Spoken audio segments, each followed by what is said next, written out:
Have you ever been so frugal that you're almost scared to even enjoy yourself?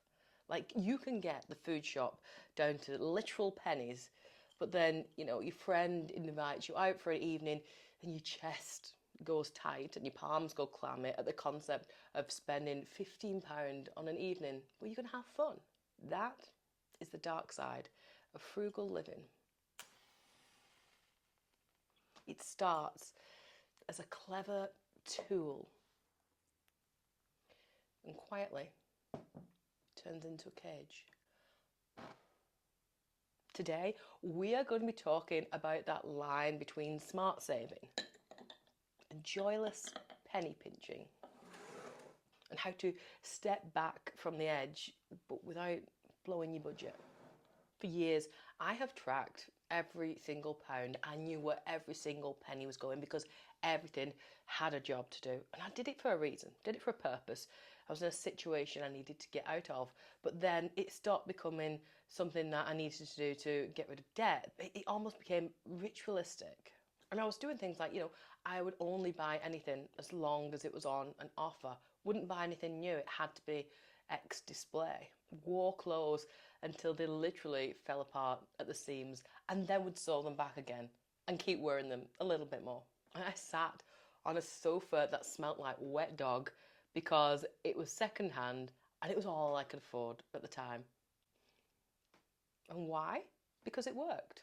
I wanted less stress from money. I wanted that bit more freedom in my finances. And after everything that I had gone through and how somebody else had been in control of me and my finances, I wanted that control. I wanted that power.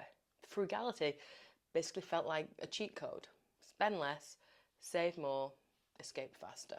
But then the problem was that I stopped enjoying my free time because spending even anything kind of made me anxious. I became so used to not spending, I almost forgot how to spend and how to enjoy it.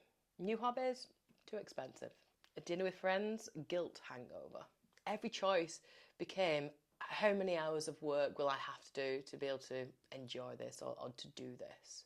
And the finish line that I was starting to sprint towards actually started to feel meaningless. Because if you never let yourself live a life, then what are you saving for? Now, here are the dark side signs. You feel guilty spending on anything non-essential. You obsess over pence, ignore the pounds, like literally chasing 30p savings while missing £30 fees. You call everything wasteful, including rest, hobbies, birthdays. Your budget has no joy line and keeps breaking. No is your default, even when you can afford yes. If that's you, if you have literally turned into Scrooge, your frugal tool might be turning into a trap. And there's lots of false economies as well. We become ingrained in trying to save money that we don't realise that some of the things that we are doing might be contradictory. They might actually be the opposite. So let's talk about energy. So sitting in the cold to save money, but then you end up getting ill. And standing charges still apply, so you're still going to be paying for things whether you use them anyway.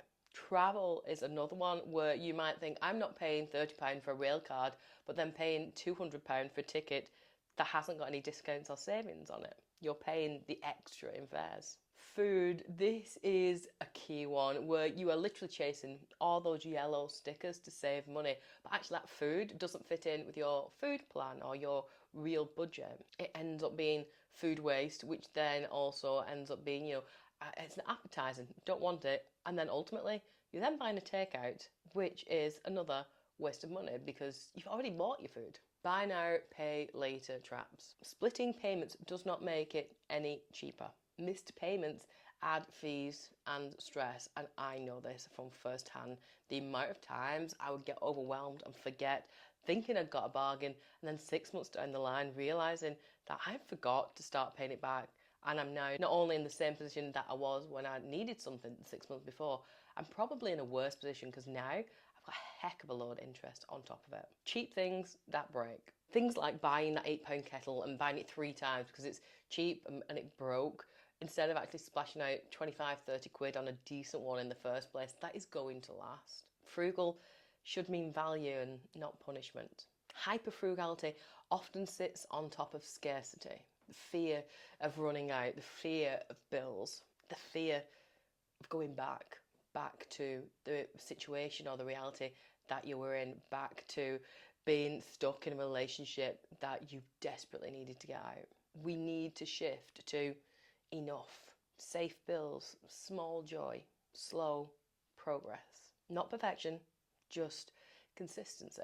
So where do we begin? How do we put together a healthier, frugal plan?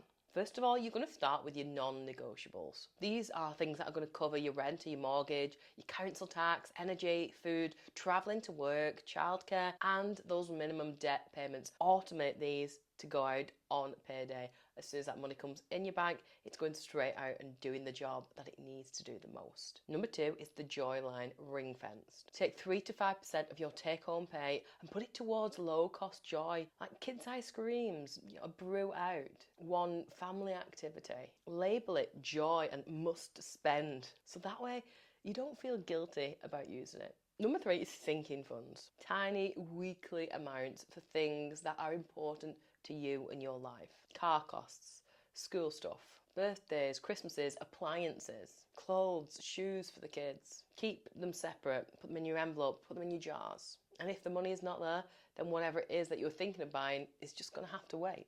Number 4 is a false economy audit. You could spend like 10 minutes doing this and it would save so much stress and worry in the future. Put a big circle around anything that saves you now but costs you in the future. Fees, waste, health, and swap them out for the cheapest but reliable option.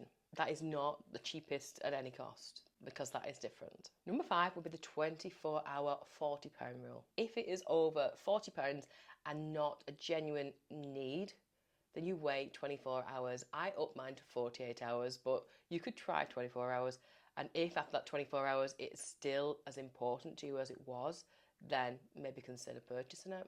If you still want it and it fits with your plan, it gets a green light. Number 6 is to upgrade slowly. Replace those worst pain points, the sofa that smells like old dog or the bed that is actually hurting your back. But do it with mid-range, not luxury range. And think about doing one upgrade per quarter or every half year so that you can feel the progress, but it's not chaos. Number 7 is a micro income buffer. One small, repeatable earner. Things like selling the kids' unused toys and clothes and bits. Weekend tutoring slot. Creating a simple Etsy printable or designing a local service and put it up on Facebook Marketplace. Something that could be just a little bit more that can go in your pocket. And earmark those proceeds for joy or for your buffer.